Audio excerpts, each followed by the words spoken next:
अच्छा, अभी आपको यहाँ पे जो है ना मैंने ये सारी बता दी आपको पेशेंट आपके पास किस तरीके से प्रेजेंट करेगा और उसके बाद हिस्ट्री के अंदर आपको वहाँ पे क्या क्या चीज़ें मिलेंगी। अच्छा, अब आपने यहाँ पे देखना है पेशेंट जो है उसको जब आपने डायग्नोज करना है, डायग्नोज आप उसका किस बेस पे बनाएंगे। तो उसके लिए ना मुझे यहाँ पे जो हमारे लीवर के मार्कर्स है ना वो ओपन कर लेने दें।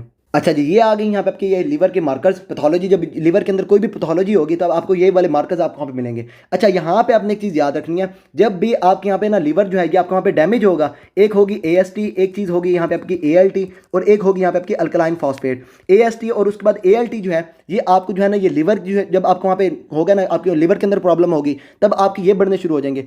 और उसके बाद ये जो है ना अल्कलाइन फॉस्फेट जो है ये आपको कब मिलेगा, जब आपकी जो बाइल डक्ट है उसके अंदर कोई आपको वहाँ पे प्रॉब्लम वगैरह होगी, क्योंकि आपकी जो बाइल डक्ट है उसके जो एपिथेलियल सेल्स होते हैं वो ये अल्कलाइन फॉस्फेट बना रहे होते हैं। तो यहाँ से एक चीज़ सिंपल होगी, आपकी जो अल्कलाइन फॉस्फेट होगी, अल्कलाइन फॉस्फेट आपकी कब बढ़ेगी, जब आपको वहाँ पे कोलिस्टेसिस मिलेगी या फिर उसके अलावा आपको वहाँ पे मिलेगा इन्फिल्ट्रेटिव सिंड्रोम या फिर आपकी कोई भी बोन डिजीज। बोन डिजीज के केस में भी आपके वहाँ पे अल्कलाइन फॉस्फेट जो है वो आपके वहाँ पे बढ़ जाती है। अच्छा, उसके बाद मैंने आपको वहाँ पे लास्ट में बताया एएसटी, उसके बाद एएलटी। जब भी आपका जो लीवर है उसके अंदर कोई कोई मतलब ना नॉर्मल अगर बात की जाए आपकी कोई भी वायरल हेपेटाइटिस या फिर आपका लीवर डैमेज हो रहा है तब आपने एक चीज़ याद रखनी है। एक चीज़ है आपके यहाँ पे एएलटी जिसको हम क्या कहते हैं आपको वहाँ पे एलानिन अमाइनो ट्रांसफरेज, और दूसरी चीज़ है आपके वहाँ पे एएसटी।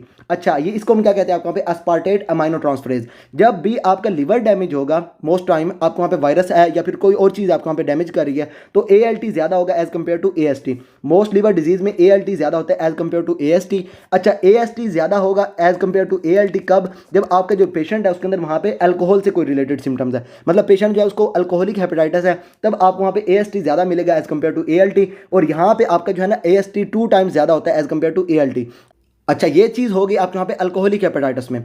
अच्छा, अगर एक पेशेंट आपके पास आ रहा है उसको वहाँ पे जो है अल्कोहल वगैरह भी वो नहीं पी रहा, उसके बाद जो है ना पेशेंट जो उसके अंदर वहाँ पे आपकी हेपेटाइटिस वगैरह भी है, लेकिन जब आपने उसकी लैब्स करवाई आपको वहाँ पे एएसटी ज़्यादा मिली एज कम्पेयर टू एएलटी, जो मैंने आपको लास्ट में बताई आपको वहाँ पे ज़्यादा होगी मोस्ट लिवर डिजीज में। लेकिन अच्छा, नॉर्मली आपको वहाँ पे क्या होनी थी, एएलटी ज़्यादा होनी थी एज कम्पेयर टू एएसटी। लेकिन पेशेंट जो है अगर उसके अंदर एएसटी ज़्यादा है एज कम्पेयर टू एएलटी तो यहाँ पे क्या होगा, अल्कोहलिक हेपेटाइटिस।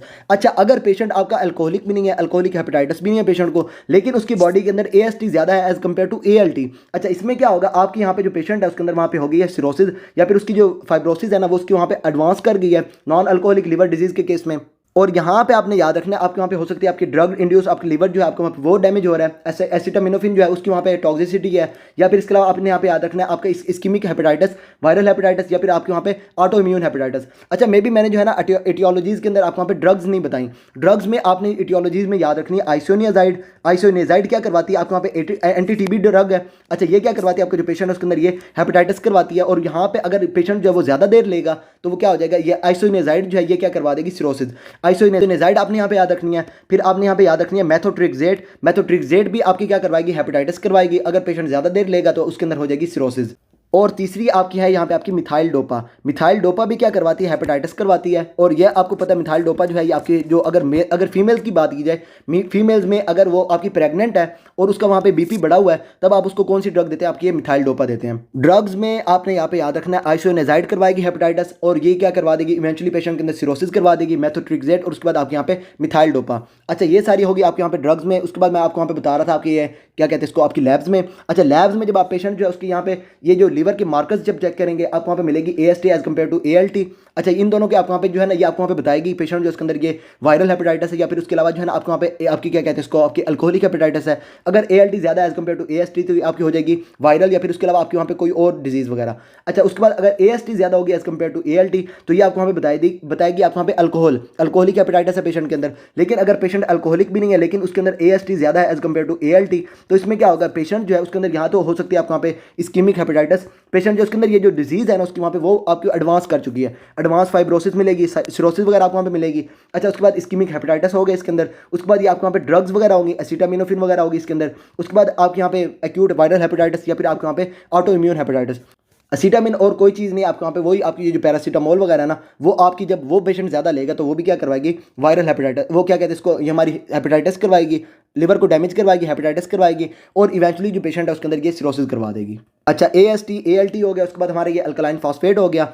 अच्छा, इसके बाद एक चीज़ है आपके यहाँ पे जीजीटी, जिसको हम क्या कहते हैं आपके यहाँ पे गैमा ग्लूटामाइल ट्रांसपेप्टिडेज, जीजीटी इसको यहाँ पे एब्रिवेशन में लिखते हैं। अच्छा, ये आपकी कब बढ़ेगी? जब आपकी जो लीवर की डिजीज़ है या फिर आपकी जो बिलियरी डिजीज़ है, उन सारों में क्या होगा, आपकी ये जो जीजीटी है आपके वहाँ पे वो बढ़ जाएगी। लेकिन यहाँ पे आपने एक चीज़ याद रखनी है, लास्ट में मैंने आपको वहाँ पे बताया था, आपकी जो बोन डिजीज़ है उसके अंदर आपके वहाँ पे अल्कलाइन फॉस्फेट जो है वो आपकी बढ़ेगी। अगर आपने पेशेंट के अंदर ये डायग्नोज करना है कि ये जो उसकी वहाँ पे जो है ये जो हाइपेटाइटिस वगैरह है या फिर आपकी ये जो अल्कलाइन फॉस्फेट जो है ये आपकी जो बढ़ी हुई है, ये आपकी किसी बोन डिजीज़ की वजह से है या फिर आपकी जो है ये जो आपकी जो बिलियरी ऑब्स्ट्रक्शन है उसकी वजह से है, तब आपने देखना है पेशेंट के अंदर ये जीजीटी को। अच्छा, अगर जीजीटी आपको वहाँ पे नॉर्मल है और उसके बाद ये जो पेशेंट है उसके अंदर ये अल्कलाइन फॉस्फेट जो है ये उसका बढ़ा हुआ है, तब आपने यहाँ पे याद रखना है आपकी बोन डिजीज़ के अंदर आपकी ये जो जीजीटी है ये आपके वहाँ पे नहीं बढ़ेगी, तो आपकी ये जो प्रॉब्लम होगी, अगर आपके वहाँ पे जो है ये जीजीटी आपके वहाँ पे नॉर्मल है लेकिन आपकी ये जो अल्कलाइन फॉस्फेट है आपके वहाँ पे बढ़ी हुई है, तब आपके जो पेशेंट है इसके अंदर हो सकता है कोई भी उसको ये बोन जो है उसकी कोई प्रॉब्लम हो। लेकिन अगर आपके वहाँ पे जीजीटी भी बढ़ी हो, उसके बाद आपकी अल्कलाइन फॉस्फेट भी बढ़ी हो,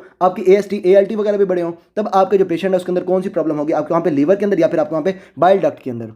बाकी यहाँ पे आपने एक चीज़ याद रखनी है, इसकी एसोसिएशन अल्कोहल के साथ, अल्कोहल यूज़ में भी आपके वहाँ पे ये जीजीटी जो है आपके वहाँ पे वो बढ़ जाएगी। अच्छा, ये हो गया इसके अंदर। अच्छा, अब यहाँ पे हम बात करेंगे हमारे फंक्शनल लीवर मार्कर्स या फिर एलएफटीज, जिसको हम कहते हैं, पेशेंट के एलएफटीज करवा के ले आए। अच्छा, इसमें क्या आपने यहाँ पे देखना होता है, आपने देखनी होती है लीवर जो है उसकी जो सिंथेटिक उसकी है ना क्या कहते हैं उसकी चीज़ें, जो जो चीज़ें लीवर बना रहा है या जो चीज़ें लीवर जो है ना उसकी बॉडी से निकाल रहा है, आपने वो देखने होते हैं। अच्छा, इसमें आप देखेंगे बिलीरुबिन को। बिलीरुबिन मैंने आपको वहाँ पे बताया, अगर ये बिलीरुबिन एक्सक्रीट नहीं हो रही क्योंकि आपको वहाँ पे सिरोसिस हो चुकी है पेशेंट के अंदर, अब वहाँ पे क्या होगा, बिलीरुबिन उसकी बॉडी से बाहर नहीं जा रही होगी, अब उसमें क्या होगा, बिलीरुबिन उसकी बॉडी के अंदर बढ़नी शुरू हो जाएगी और ये क्या करवाएगी, जॉन्डिस।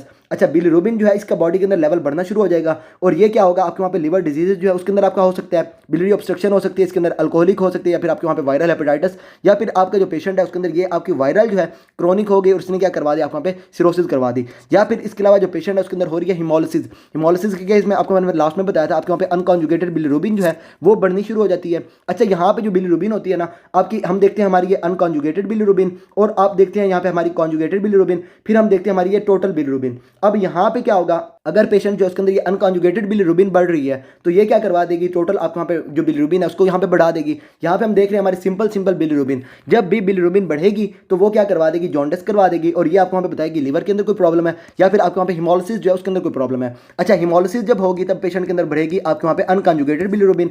अच्छा, उसके बाद अगर लीवर के अंदर कोई प्रॉब्लम है, लीवर अनकॉन्जुगेटेड बिलीरुबिन को अंदर नहीं लेके जा रहा, मैंने आपको वहाँ पे लास्ट में बताया था, आपको वहाँ पे क्रिगलर नजार सिंड्रोम, ड्यूबिन जॉनसन सिंड्रोम वगैरह सारे, उसमें क्या होता है अनकॉन्जुगेटेड बिलीरुबिन आपको वहाँ पे कॉन्जुगेटेड बिलीरुबिन के अंदर कन्वर्ट नहीं होती। उन सारे केसेस में क्या होगा, आपको वहाँ पे अनकॉन्जुगेटेड बिलीरुबिन बढ़नी शुरू हो जाएगी। अच्छा, अगर कॉन्जुगेशन के बाद कोई प्रॉब्लम हो रही है, आपकी ये बिलियरी ऑब्स्ट्रक्शन जो है उसके अंदर कोई प्रॉब्लम है, मतलब आपको वहाँ पे जो है ये स्टोन्स वगैरह या फिर आपको वहाँ पे जो है ना ये कोई आपको वहाँ पे बाइल जो है उसके अंदर कोई कैंसर वगैरह है, आपकी बाइल डक्ट जो है उसके अंदर कोई कैंसर आपको वहाँ पे हो गया, जिसको हम क्या कहते हैं आपको वहाँ पे कोलेंजियोकार्सिनोमा। अच्छा, उस केस में क्या होगा, आपको वहाँ पे आपकी जो है ना ये आपकी कॉन्जुगेटेड बिलीरुबिन ये बढ़नी शुरू हो जाएगी। अब यहाँ पे सिंपल क्या होगा, आप वहाँ पे देखेंगे बिलीरुबिन को, अब कौन सी बिलीरुबिन आपको वहाँ पे बढ़ रही है मैंने आपको वहाँ पे वो भी बता दिया। अच्छा, एल्ब्यूमिन सिंपल क्योंकि लीवर ने इसको बढ़ाना है, लीवर ने ब्लड के अंदर इसके अंदर डालना होता है ना लीवर ने एल्ब्यूमिन को, तो एल्ब्यूमिन जो है उसकी बॉडी के अंदर कम हो जाएगी और ये कब होगी, जब पेशेंट जो उसके अंदर क्या होगा, लीवर जो उसका ये बायोसिंथेटिक फंक्शन है जब वो उसका डैमेज होगा सिरोसिस के केस में, तब आपका जो पेशेंट है उसके अंदर ये एल्ब्यूमिन जो है वो कम होनी शुरू हो जाएगी और एल्ब्यूमिन की वजह से आपको वहाँ पे ऑन्कोटिक प्रेशर कम होगा और पेशेंट के अंदर वो फ्लूइड जो है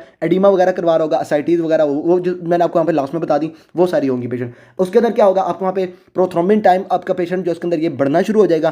क्लॉटिंग फैक्टर्स जब कम होंगे तब आपका जो क्लॉट है वो आपका जल्दी से नहीं बनेगा। अच्छा, क्लॉट जब जल्दी से नहीं बनेगा तो आपका ये जो प्रोथ्रोम्बिन टाइम है, पीटी एपीटीटी वगैरह जो हम देख रहे होते हैं वो पेशेंट के अंदर बढ़ना शुरू हो जाएगा। अच्छा, इसमें क्या होगा, जब आपकी जो डिजीज़ है वो आपके वहाँ पे एडवांस हो जाएगी तो उस केस में क्या होगा, क्लॉटिंग फैक्टर्स जो है उसकी प्रोडक्शन के अंदर प्रॉब्लम आ जाएगी, क्लॉटिंग फैक्टर्स प्रोड्यूस नहीं हो रहे होंगे।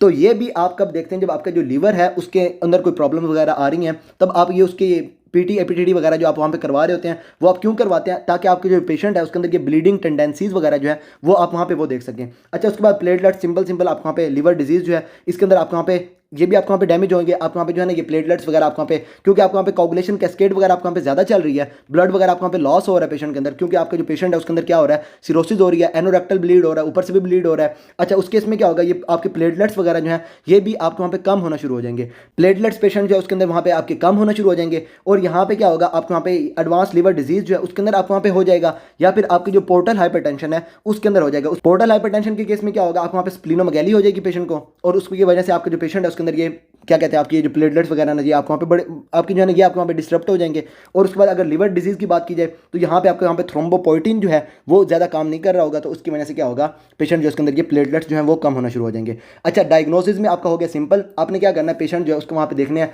AST ALT, उसके बाद अल्कलाइन फॉस्फेट, उसके बाद ये GGT आपने वहाँ पे देख लेना है। अच्छा, उसके बाद ये बिलीरुबिन आपने देख लेनी है, उसके बाद एल्ब्यूमिन देख लेनी है, PTA PTT देख लेना है, प्लेटलेट्स वगैरह आपने वहाँ पे वो पेशेंट के देख लेने हैं। ये तो सारी होगी आपके यहाँ पे लैब्स में। अच्छा, जब आप यहाँ पे बात करेंगे ना, आपके वहाँ पे अगर पेशेंट आपके पास आ रहा है सिरोसिस के साथ, तो यहाँ पे जब आप बात करेंगे बेस्ट इनिशियल टेस्ट की, मतलब आपने जो है ना फौरी जो आपने उसका करवाना है बेस्ट इनिशियल टेस्ट, उसमें आपने क्या देखना है, उसकी ये एल्ब्यूमिन को देखना है। क्योंकि यहाँ पे क्या है, आपका जो लिवर जो है उसके जो सिंथेटिक प्रॉब्लम्स है, बायोसिंथेटिक जो उसका फंक्शन है, आप सबसे पहले वो देखेंगे। उसमें आप क्या देखेंगे, बेस्ट इनिशियल टेस्ट में आपने एक देखना है उसके लिवर जो जो जो चीज़ें बना रहा है उसके सिंथेटिक फंक्शन में उसकी एल्ब्यूमिन आ रही है, और उसके बाद यहाँ पे आपकी कौन सी चीज़ आ रही है, आपके यहाँ पे PT APTT, आपके यहाँ पे प्रोथ्रोम्बिन टाइम वगैरह आपके यहाँ पे आ रहे हैं, और उसके बाद यहाँ पे आपकी आ रही है बिलीरुबिन। बिलीरुबिन को क्योंकि इसने स्क्रीट करना होता है, तो बेस्ट इनिशियल टेस्ट में आप क्या करवाएंगे, पेशेंट के वहाँ पे बिलीरुबिन चेक करेंगे, एल्ब्यूमिन चेक करेंगे, उसके बाद आप वहाँ पे PT APTT जो है उसका वो चेक करेंगे। अच्छा, ये हो गया आपके यहाँ पे बेस्ट इनिशियल टेस्ट। अगर आपसे कोई पूछ ले आपका वहाँ पे most accurate test, most accurate के केस में आपने यहाँ पे याद रखना है, आप डायरेक्टली लीवर को चेक करेंगे। आपने यहाँ पे बताना है कौन सी आपके यहाँ पे लीवर बायोप्सी आप करेंगे। उसमें आप एक जो है ना लीवर से एक सैंपल लेंगे, उसको जो आप जब स्लाइड्स वगैरह पे देखेंगे तो आपको वहाँ पे क्या मिलेगी, फाइब्रोसिस मिलेगी, साथ साथ आपको वहाँ पे नॉड्यूल्स मिलेंगे। फाइब्रोसिस और नॉड्यूल्स आपको वहाँ पे बताएगी बायोप्सी, और ये आपका क्या है, आपको यहाँ पे मोस्ट एक्यूरेट टेस्ट है। बेस्ट इनिशियल टेस्ट में आपकी ये वाली चीज़ें हैं, और मोस्ट एक्यूरेट में आपको वहाँ पे बायोप्सी है। अच्छा, ये हो गई आपके यहाँ पे क्या कहते हैं हमारी लैब्स वगैरह।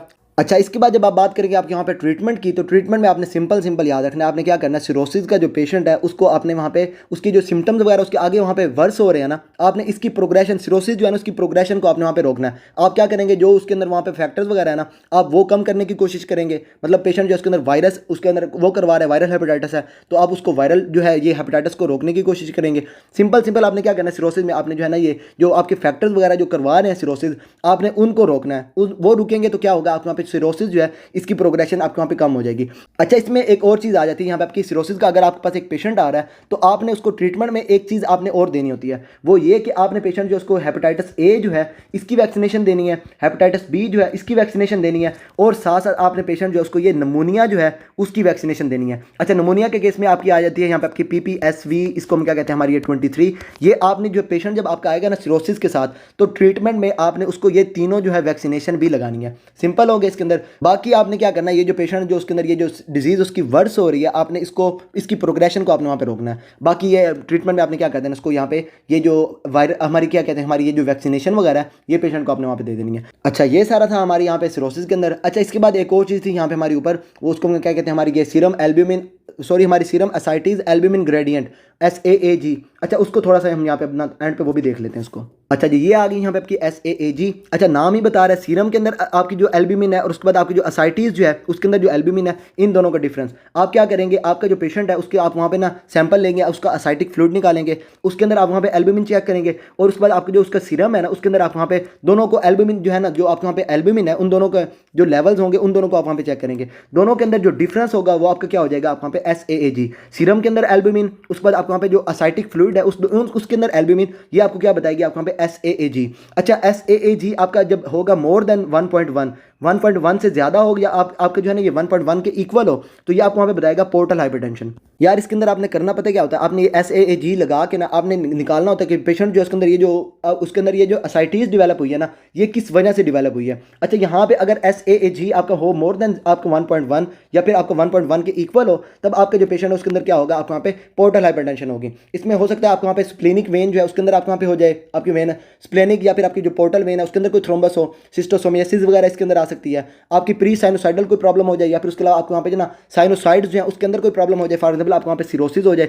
सिरोसिस के केस में भी क्या होगा, आपको वहाँ पे SAAG मोर देन 1 होगा। अच्छा, उसके बाद अगर पोस्ट आपकी जो है ना साइनोसाइडल कोई प्रॉब्लम आ जाए, फॉर एग्जाम्पल आपको वहाँ पे जो है ये राइट हार्ट फेलियर जो है आपकी वो है पेशेंट के अंदर, या फिर आपका जो पेशेंट है उसके अंदर वहाँ पे बुर्ड-चारी सिंड्रोम है, उस केस में क्या होगा, पीछे की तरफ ब्लड बनना शुरू हो जाएगा, और इवेंचुअली जो है पेशेंट के अंदर ये आपकी पोर्टल हाइपरटेंशन जो है वो क्या करवा देगी, पेशेंट के अंदर ये एल्ब्यूमिन जो है वो क्या कहते हैं हमारी ये पोर्टल हाइपरटेंशन जो है वो पेशेंट के अंदर करवा देगी एसाइटिस।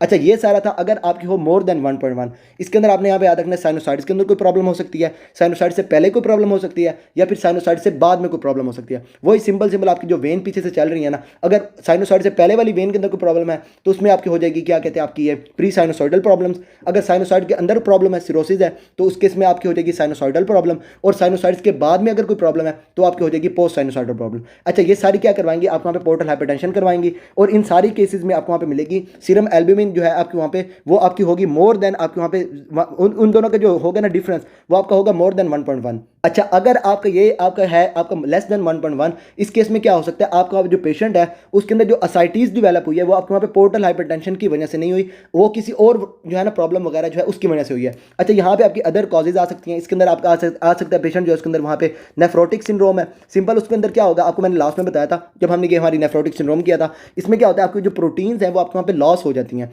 प्रोटीन्स एल्ब्यूमिन वगैरह आपके वहाँ पे बॉडी से लॉस हो रही होती है, एल्ब्यूमिन कम हो जाएगी तो पेशेंट जो उसके अंदर वहाँ पे क्या होगा ऑन्कोटिक प्रेशर कम हो जाएगा, और वो क्या करवाएगा पेशेंट जो उसके अंदर ये जो फ्लूइड वगैरह है उसके वहाँ पे बॉडी से बाहर जाना शुरू हो जाएगा, असाइटिस डेवलप हो जाएगी पेशेंट के अंदर। अच्छा अगर पेशेंट जो है उसके अंदर ये नेफ्रोटिक सिंड्रोम की वजह से आपको वहाँ पे जो है ये असाइटिस डेवलप हुई है, तब आपको ये सीरम जो है आपको वहाँ पे जो डिफरेंस आपको वहाँ पे मिलेगा वो आपको मिलेगा लेस देन 1.1। अच्छा यहाँ पे एक चीज़ कंफर्म होगी, अगर आपके वहाँ पे सीरम आपकी जो है ना ये डिफरेंस जो है ये आपका लेस देन 1.1 है, लेस देन 1.1 है तो आपकी हो जाएगी नेफ्रोटिक सिंड्रोम।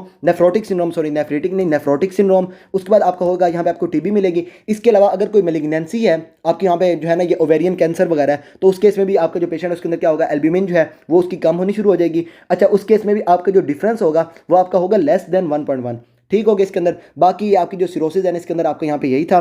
ट्रीटमेंट में आपने यहाँ पे याद रख लेनी है, आपको वहाँ पे जो अपने पेशेंट को जो लगानी है, मतलब आपके क्या कहते हैं इसको हमारी वैक्सीनेशन। उसके बाद जो लैब्स के अंदर आपने वहाँ पे याद रखना है आपकी बेस्ट इनिशियल क्या है, उसके बाद आपको मोस्ट एक्यूरेट क्या है, और उसके बाद जो इटियोलॉजीज़ वगैरह वो आपको मैंने पहले ही बता दी हैं। तो ये जो हमारी यहाँ पे सिरोसिस एंड पोर्टल हाइपरटेंशन है इसके अंदर यहाँ पे हमारा यही था।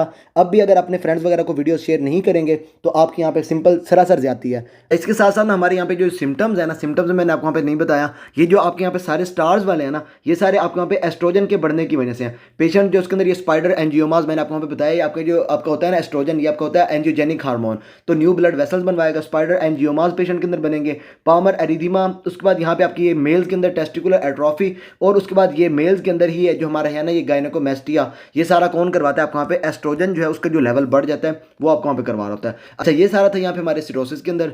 अगर आपको इसके अंदर फर्दर कोई भी problem then you can ask me and till then अल्लाह हाफिज। What are you waiting for? Do it! Just do it! Yes you can! Just do it! Give a damn about a hater when I feel like it. Not today, not today, not today, not tomorrow. Get out my way, please, I'm tryna get paid. Not today, not today, not today, not tomorrow. Get out my way, please, I'm tryna get paid. Been broke for 27 years, I ain't gone for 28. Been seeing